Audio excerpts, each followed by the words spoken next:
orthopedic surgeon, we want to fix the fracture, get them out of the hospital, fix the next fracture. We're not really invested in disposition, right? So, 150,000 cases a year, tremendous economic burden, $17 billion annual spend, $40,000 to $50,000 patients.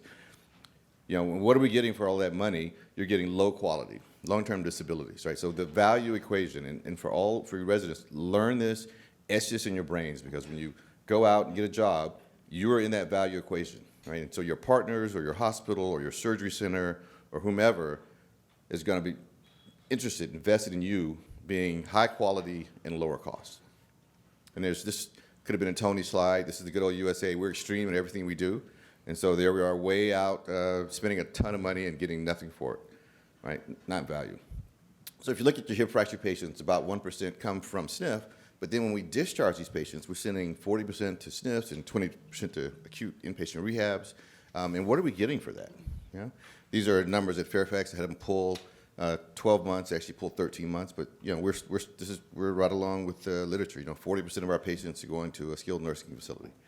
All right, so landmark study in 2014. This was the U.S. government looking at what they were getting for what they pay for. And huge study, first 35 days, 1 in 3 residents of skilled nursing facilities have a harm, temporary or sustained harm. Most of it preventable, and it costs a lot of money. So that got everyone up in arms. Other people started looking at studies at long-term care facilities. And so these are sort of all players, not necessarily just hip fracture patients, right? Models, who's familiar with CJR and BPCI? Residents, raise your hand if you know what those are. Right, so these were voluntary bundles. These were the government's sort of foray into